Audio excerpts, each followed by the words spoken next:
Hello વિદ્યાર્થી મિત્રો, BSc semester 2માં આજે આપણે અન્ય એક એસી બ્રિજ વિશે વાત કરવાના છે, જેનું નામ છે કોલરોસ બ્રિજ. આ બ્રિજનો ઉપયોગ કરીને આપણે આપેલા સોલ્યુશન વીજ દ્રાવણનો વિશિષ્ટ અવરોધ શોધીશું. તો આપણા પ્રેક્ટિકલનો હેતુ છે કોલરોસ બ્રિજની મદદથી આપેલ વીજ દ્રાવણનો, અહીંયા જે આપણે સોલ્યુશન યુઝ કર્યું જેનું તે છે NaCl, સોડિયમ ક્લોરાઇડ, તેનો વિશિષ્ટ અવરોધ શોધવો. જરૂરી સાધનો જે છે તે વિસ્ટમ બ્રિજ, અવરોધ પેટી, હેડફોન, વીજ દ્રાવણ, કાચની tube, audio frequency oscillator, stand વગેરે. તો સૌપ્રથમ આપણે જોઈએ કે વીજ દ્રાવણ કોને કહેવાય અને એમાં રહેલો વિશિષ્ટ અવરોધ આપણે કઈ રીતે મેળવી શકીએ. તો એનું સિદ્ધાંત અને સૂત્ર આ પ્રમાણે છે. જ્યારે કેટલાક સંયોજનનું જટિલ દ્રાવણ બનાવવામાં આવે છે ત્યારે સંયોજન આણ્વિક સ્વરૂપે રહેતું નથી, પરંતુ તેનું આયનીકરણ થાય છે અને આવા દ્રાવણને વીજ દ્રાવણ કહે છે. દાખલા તરીકે copper sulphide, CuSO4, NaCl, H2SO4 વગેરે. આવા દ્રાવણને અવરોધ હોય છે જે દ્રાવણની સંકેન્દ્રિતતા, દ્રાવણની લંબાઈ અને નળીના એટલે કે જેમાં આપણે એને ભરેલું હોય એના આડછેદ એટલે કે એના ક્ષેત્રફળ ઉપર આધાર રાખે છે. જો આવા દ્રાવણમાં ડીસી વીજ પ્રવાહ પસાર કરવામાં આવે તો સંકેન્દ્રિતતાનો અવરોધ બદલાય છે. આથી ડીસી વીજ પ્રવાહ વાપરવામાં આવતો નથી અને તેની જગ્યાએ એસી વીજ પ્રવાહ વાપરવામાં આવે છે, જેથી કરીને એની જે સંકેન્દ્રિતતાનો અવરોધ હોય એ બદલાય નહીં. આવા દ્રાવણનો વિશિષ્ટ અવરોધ વિસ્ટમ બ્રિજના સિદ્ધાંત દ્વારા માપવામાં આવે છે, જેનું સૂત્ર છે X અજ્ઞાત વિશિષ્ટ અવરોધ જે કે દ્રાવણનો હોય તે બરાબર R × L1/L2. વિદ્યાર્થી મિત્રો, તમે આ સૂત્રનો ઉપયોગ સેમેસ્ટર 1માં પણ કરેલો છે. પ્રક્ષેપની રીતથી આપણે જ્યારે લઘુ અવરોધનું મૂલ્ય મેળવ્યું હતું ત્યારે પણ આપણે વિસ્ટમ બ્રિજનો ઉપયોગ કર્યો હતો, સિદ્ધાંતનો ઉપયોગ કર્યો હતો અને આપણે અજ્ઞાત અવરોધનું મૂલ્ય મેળવ્યું હતું. તો અહીંયા આપણે X બરાબર R L1/L2 સૂત્રનો ઉપયોગ કરીને આપેલા દ્રાવણનો વિશિષ્ટ અવરોધ મેળવશું. ઓકે, ઇંગ્લિશમાં જોઈએ તો to find out the specific resistance of the given solution NaCl using Kohlrausch bridge, apparatus, principle and formulas used when we make a liquid solution of some of the element, it do not remain in atomic state but in ionized, એટલે કે આયનીકરણ પામે છે. Plus or minus જે કાંઈ ion હોય છૂટા પડે છે. સપોઝ કે NaClનું દ્રાવણ હોય તો Na પ્લસ અને Cl માઇનસ થાય આયનીકરણ થવાને કારણે. such solution are known as the electrolyte solution. For example, CuSO4, NaCl, H2SO4, etc. It has resistance also which depends upon concentration of the solution, length of solution and cross section area of glass tube. If we pass direct current then its concentration changes, so we have to use alternating current. We can find the specific resistance solution using Wheatstone bridge network principle. Resistance of electrolyte X is equal to R into L1/L2, ohm into centimeter, ohm. And then specific resistance of the electrolytes sigma is equal to X/L into capital A. So unit of specific resistance is ohm into centimeter. CGS and MKS unit is ohm into meter. Here R is resistance of resistance box, X resistance of a solution of capital L, capital A cross section area of the glass tube. એટલે કે capital X એ અલગ અલગ જે દ્રાવણની આપણે લંબાઈ રાખીએ એને અનુરૂપ મળતો અવરોધ છે. કેપિટલ A એ જે ગ્લાસ ટ્યુબ છે એનો ક્રોસ સેક્શન એરિયા એટલે કે એનું ક્ષેત્રફળ છે. લો ક્લિયર?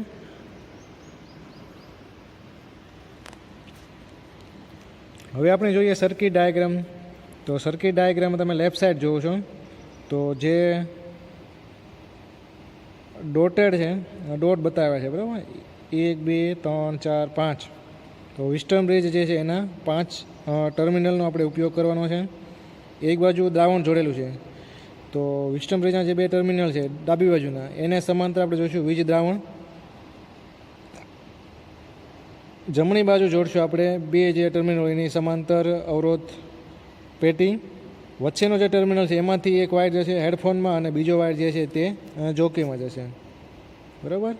અને જે ટર્મિનલ તાર જોડેલા હોય પોટેન્શિયોમીટરના, તેની સાથે ઓડિયો ફ્રીક્વન્સી ઓસિલેટરમાંથી 2 વાયર આપણે જોડવાના છે પોટેન્શિયોમીટરના તાર સાથે. એટલું ક્લિયર? તો આથી આપણી સર્કિટ ડાયાગ્રામ. હવે વિદ્યાર્થી મિત્રો, તમને ખબર છે કે ડીસી બ્રિજ બેલેન્સ કન્ડિશન અને એસી બ્રિજ બેલેન્સ કન્ડિશન, તો અહીંયા આપણે આ પહેલાં 2 પ્રેક્ટિકલ કર્યા છે, એસી બ્રિજવાળા એન્ડરસન બ્રિજ અને ડી-શોર્ટી બ્રિજ. તો જે કન્સેપ્ટ જે છે બ્રિજ બેલેન્સનો તે છે હેડફોનમાં જે અવાજ સંભળાય તે ન્યૂનતમમાંથી ધીમે ધીમે ઘટે, મહત્તમમાંથી ધીમે ધીમે ઘટે અને ન્યૂનતમ થાય. અને બેલેન્સ થયા બાદ જો આપણે લંબાઈ અથવા તો અવરોધ વધારીએ તો હેડફોનમાં સંભળાતો અવાજ ધીમે ધીમે પાછો વધે. તો જ્યાં ન્યૂનતમ અવાજ થયો હોય ત્યાં બ્રિજ બેલેન્સ થયો કહેવાય. એટલું ક્લિયર? તો એ સિદ્ધાંતનો એસી બ્રિજ બેલેન્સ કન્ડિશનનો ઉપયોગ કરીને આપણે અહીંયા પ્રેક્ટિકલમાં અવલોકનો લેવાના છે, અલગ અલગ દ્રાવણની લંબાઈ અને અલગ અલગ અવરોધને અનુરૂપ. એટલું ક્લિયર? હવે આપણે જોઈએ કઈ રીતે સર્કિટ જોડવી. તો વિદ્યાર્થી મિત્રો, અહીંયા તમે જે જરૂરી સાધનો છે તે આ એક સ્ટેન્ડમાં તમને ટ્યુબ દેખાય છે અને એમાં એક રોડ છે સફેદ કલરનો જે તમને દેખાય છે અહીંયા, એ મેટલનો રોડ છે. એનો એક ટર્મિનલ અહીંયા છે અને એક બીજો ટર્મિનલ અંદર છે લિક્વિડની અંદર, તમે જોઈ શકો છો. બરાબર, આ એનો બીજો ટર્મિનલ છે. અને જેમાં લિક્વિડ ભરેલું છે એ પણ એનો નીચેનો જે ટર્મિનલ છે એ કેવો મેટલનો બનેલો છે જે તમને દેખાઈ રહ્યો છે, બરાબર. તો આ જે ટ્યુબ છે એમાં NaClનું દ્રાવણ ભરેલું છે, એનો આપણે વિશિષ્ટ અવરોધ મેળવવાનો છે. આ ઓડિયો ફ્રીક્વન્સી ઓસિલેટર છે, રેઝિસ્ટન્સ બોક્સ, અને આ જે આપણું પોટેન્શિયોમીટર છે, સિંગલ વાયર, એક જ વાયર છે. ટોટલ એની લંબાઈ છે 100 સેન્ટીમીટર. ક્લિયર? તો એના 5 ટર્મિનલ, 2 ટર્મિનલ અહીંયા આપેલા છે, એક ટર્મિનલ વચ્ચે સેન્ટરમાં અને 2 ટર્મિનલ આ બાજુ. ક્લિયર? સર્કિટ સાવ સિમ્પલ છે. તો એક બાજુ ડાબી બાજુ જે લિક્વિડ આપણું ભરેલું છે ઇલેક્ટ્રોલાઇટ સોલ્યુશન, એના 2 ટર્મિનલ. તો એક જે છે આપણે રોડ સાથે એટેચ કરેલો છે, એ ટર્મિનલ તમારે જોડવાનો છે, અહીંયા જોડેલો છે, બરાબર. ને બીજો ટર્મિનલ અહીંયા. એટલે આ 2 ટર્મિનલ જે છે તે વિસ્ટર્ન બ્રિજ સાથે સમાંતર છે ડાબી બાજુ. એવી જ રીતે રેઝિસ્ટન્સ બોક્સમાંથી 2 વાયર કાઢવાના છે, તમારે અહીં જોડેલું છે સર્કિટ, તમે જોઈ શકો છો. ડાયરેક્ટ પોટેન્શિયોમીટરને સમાંતર, બરાબર, બ્લુ કલર અને રેડ કલર. એટલે જમણી બાજુ અવરોધ પેટી, આ 2 ટર્મિનલને સમાંતર. ક્લિયર? હવે જે તાર સાથે જે ટર્મિનલ છે પોટેન્શિયોમીટરનો, બરાબર, ત્યાંથી જંક્શન બનાવી તમારે આવી રીતે જંક્શન બનાવવાનું વાયરનું. ત્યાંથી આપણે આપશું એક વાયર ક્યાં? ઓડિયો ફ્રીક્વન્સી ઓસિલેટરમાં, અને બીજો વાયર જે છે એ ડાબી બાજુ. ખાસ યાદ રાખજો, તાર સાથે જોડવાનું છે તમારે. એટલે અહીંયા જંક્શન બનશે એક બાજુ અને એક જંક્શન બનશે જમણી બાજુ તારવાળા ટર્મિનલ સાથે. એટલું ક્લિયર? વચ્ચેનો જે ટર્મિનલ છે ત્યાંથી એક વાયર આપણે અડવાનો છે, જે ક્યાં આપશું? હેડફોનમાં. આ છે હેડફોન, અને હેડફોનનો બીજો જે વાયર છે ક્યાં જાય છે? તો કે જોકી કી સાથે. આપણે આને કહીશું જોકી કી. એટલું ક્લિયર? હવે તમારે જે દ્રાવણ આપેલું છે, બરાબર, એને અલગ અલગ લંબાઈમાં ગોઠવવાનું છે આ રોડની મદદથી. અને અલગ અલગ અવરોધ માટે આપણે બ્રિજ બેલેન્સ કરી, એસી બ્રિજ બેલેન્સ કરીને એ લંબાઈ મેળવવાનું છે L1 અને L2. અવલોકન ટેબલ જોઈએ આપણે. તો સૌપ્રથમ ઓબ્ઝર્વેશન, ઓબ્ઝર્વેશનમાં લખ્યું છે રેડિયસ ઓફ ગ્લાસ ટ્યુબ, એટલે કે જે અહીંયા ગ્લાસ ટ્યુબ આપણે આપેલી છે એની ત્રિજ્યા આર એ તમને આપેલી છે. Cross section area of the glass tube capital A pi r square, એટલે એ સૂત્રનો ઉપયોગ કરીને તમે જે ગ્લાસ ટ્યુબ આપેલી એનો ક્રોસ સેક્શન એટલે કે એનું ક્ષેત્રફળ તમે મેળવી શકશો, એ બરાબર પાય આર સ્ક્વેર મુજબ. હવે ઓબ્ઝર્વેશન ટેબલ, તો ઓબ્ઝર્વેશન ટેબલમાં લેન્થ ઓફ ઇલેક્ટ્રોલાઇટ એટલે કે જે વીજ દ્રાવણ આપેલીની લંબાઈ કેપિટલ એલ સેન્ટીમીટર, તો આપણે 10 સેન્ટીમીટર, પછી 15, પછી 20, 25 અને 30 એ પ્રમાણે જે રોડ આપણે આપેલો એ પ્રમાણે આપણે એની લંબાઈ ગોઠવશું. બરાબર. એને અનુરૂપ રેઝિસ્ટન્સ બોક્સમાંથી કાઢેલો રેઝિસ્ટન્સ, તો અહીંયા તમે જોઈ શકો 2 ખાના છે, એક અવરોધ માટે એક લંબાઈ માટે 2 અવરોધ લેવાના છે. તો અહીંયા આપણે પ્રેક્ટિકલમાં રેઝિસ્ટન્સ બોક્સમાંથી 25 અને 30 10 જ્યારે લંબાઈ ગોઠવવી આપણે વીજ દ્રાવણમાં, એના માટે અવરોધ પેટીમાંથી 2 અવરોધ માટે 1 બાય 1 રીડિંગ લેશું. તો પહેલાં આપણે રેઝિસ્ટન્સ બોક્સમાંથી 25 ઓહમ રેઝિસ્ટન્સ ની કી કાઢશું. બરાબર. એના માટે આપણે એસી બ્રિજ બેલેન્સ કરીને લંબાઈ તટસ્થ બિંદુ reading of potentiometer wire L1 અને L2 મેળવશું. એટલું ક્લિયર. તો જ્યાં હેડફોનમાં અવાજ ન્યૂનતમ સંભળાય ત્યારે બ્રિજ બેલેન્સ થયો કહેવાય, તો એ લંબાઈ આપણે મેળવવાની છે. એટલું ક્લિયર. તો અહીંયા તમારે સૌપ્રથમ પહેલાં જે રોડ આપેલો છે એ રોડને તમારે જે આ તકતી છે નીચે એને 10 સેન્ટીમીટરે તમારે ગોઠવવાની છે. તમને અહીંયા સ્કેલ બાજુમાં દેખાય છે, તો 1, 2, 3 અપ ટુ 10 સેન્ટીમીટર, જ્યાં 10 છે ત્યાં તમારે આપણે તકતી રાખવાની છે. તો ઉપરથી તમારે જે આ ક્લેમ્પ આપેલી છે એની મદદથી એને 10 સેન્ટીમીટર રાખવાની છે.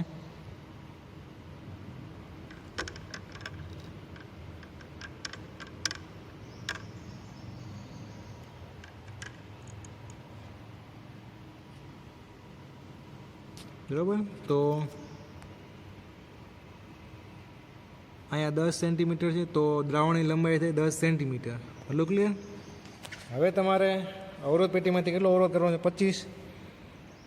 તો 20 અને 5 બીજી કળ તમારે ખાસ જોઈ લેવાની, લૂઝ ન હોય. એટલે અવરોધનું મૂલ્ય થયું 20 + 5, 20 + 5 = 25, 25. એટલું ક્લિયર. હવે તમારે સ્વિચ ઓન કરવાની છે.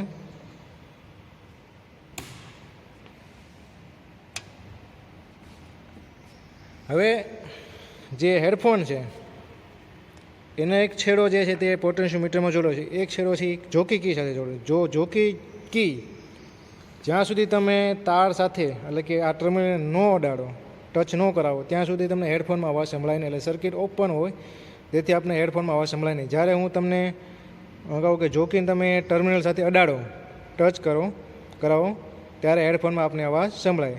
તો સૌપ્રથમ તમારે જે જોકી કી છે એને હેડફોન આપણા કાન પાસે અને જોકી કી તમારે હેડફોનનો જે વાયર જોડેલો છે આ ટર્મિનલ અડાડવાનું, તો આપને હેડફોનમાં અવાજ સંભળાય.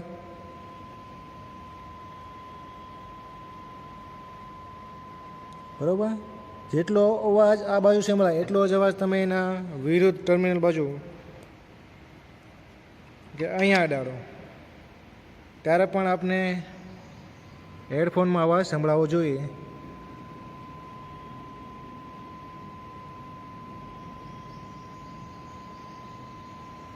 બરાબર. એટલે કે બંને ટર્મિનલ બાજુ તમે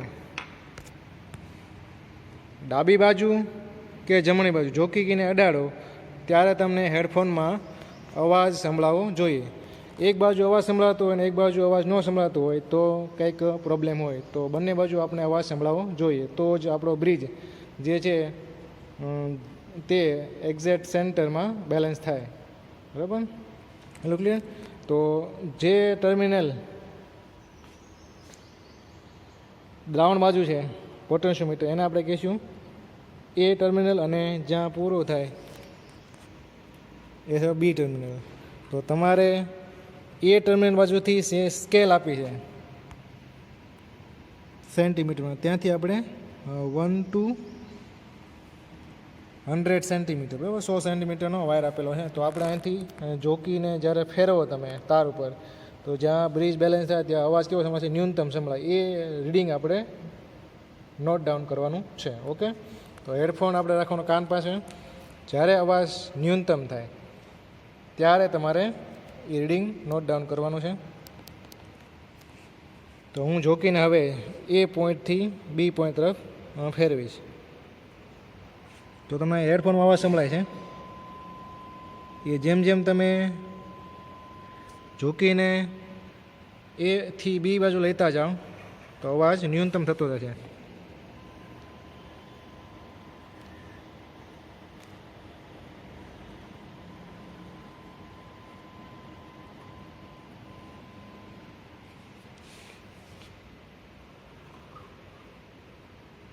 તો અહીંયા અવાજ ન્યૂનતમ થાય છે, એ લંબાઈ તમારે જોવાની છે.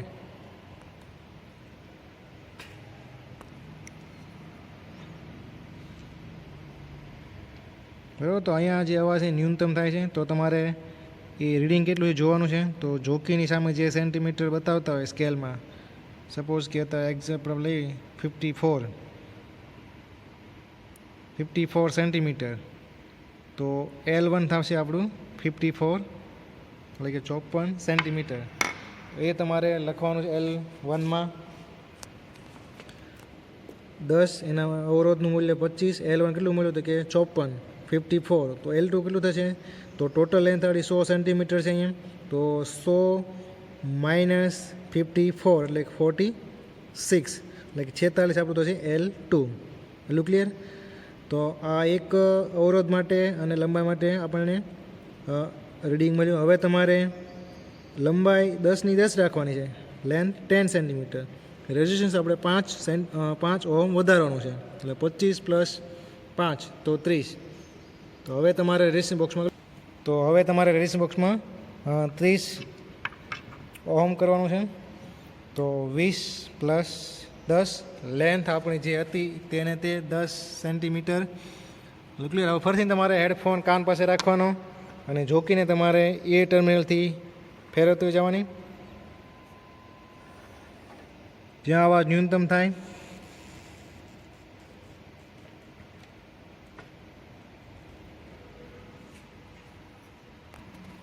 જોકી ફેરવતી જવાની છે અને જ્યાં અવાજ ન્યૂનતમ થયા ત્યાં આપણે એ રીડિંગ જોવાનું છે. તો અહીંયા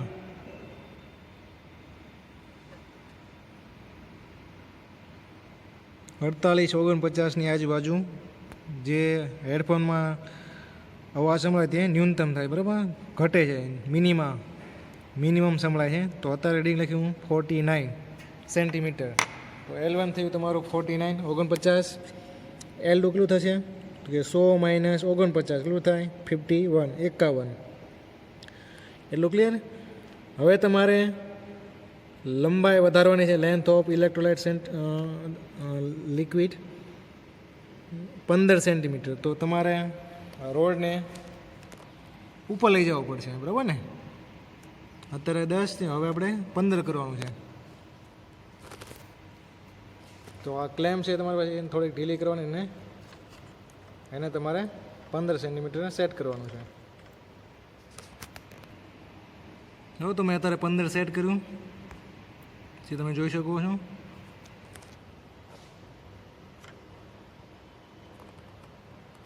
હવે તમારે 15 માટે અવરોધનું મૂલ્ય બસ ફરીથી બદલાવાનું છે, 5નો વધારો કરવાનો. તો 25 અને 30 લીધું, હવે તમારે 35 અને 40 લેવું, એટલે 35 માટે હવે 30 પ્લસ 5 કરવાનો, બરાબર ને.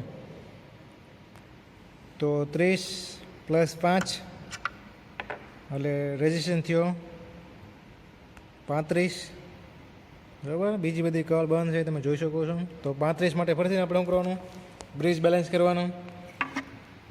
એ ટર્મિનલથી બી ટર્મિનલ તમારે ફેરતો જાવ ને હેડફોનમાં અવાજ જ્યાં ન્યૂનતમ સંભળાય એ રીડિંગ આપણે લખવાનું છે.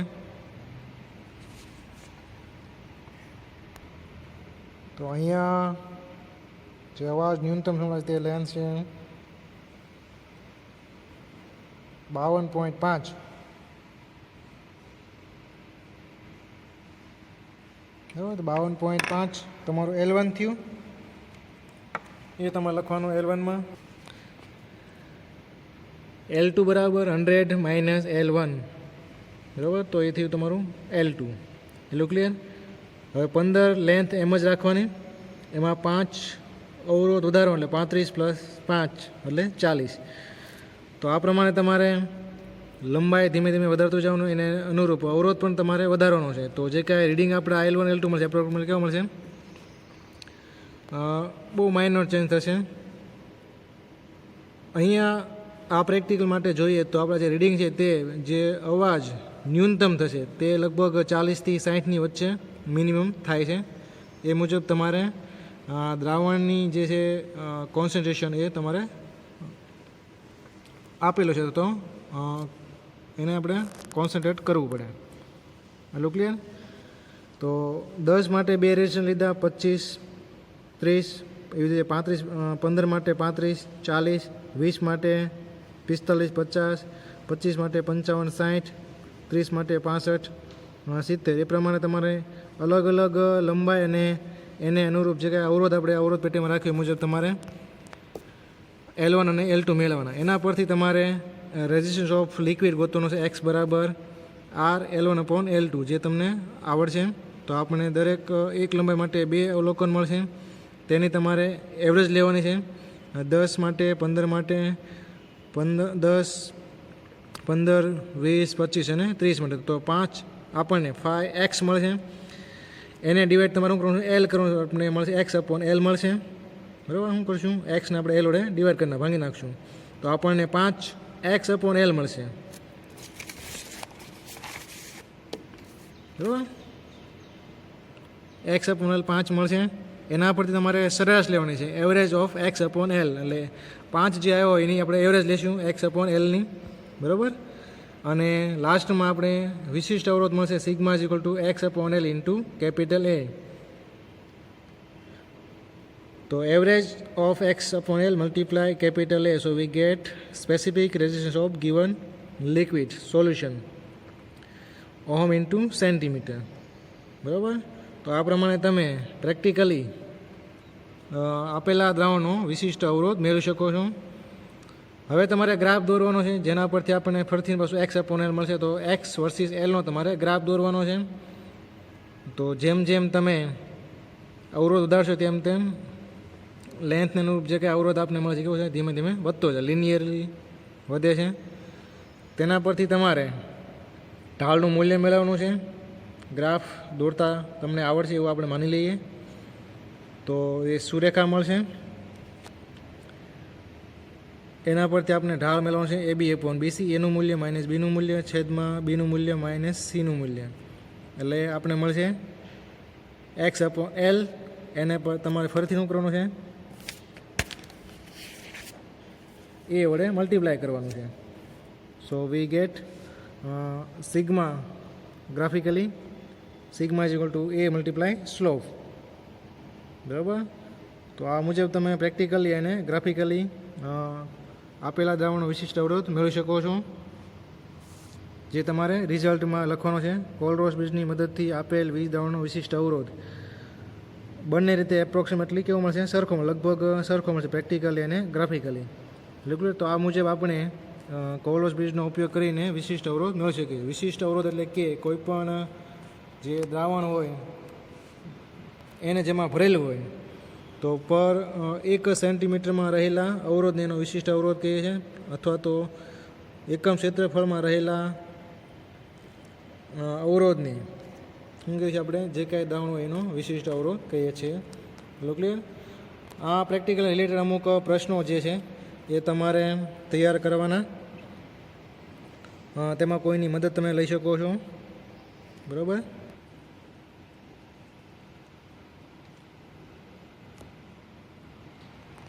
ઓકે વિદ્યાર્થી મિત્રો, થેન્ક યુ.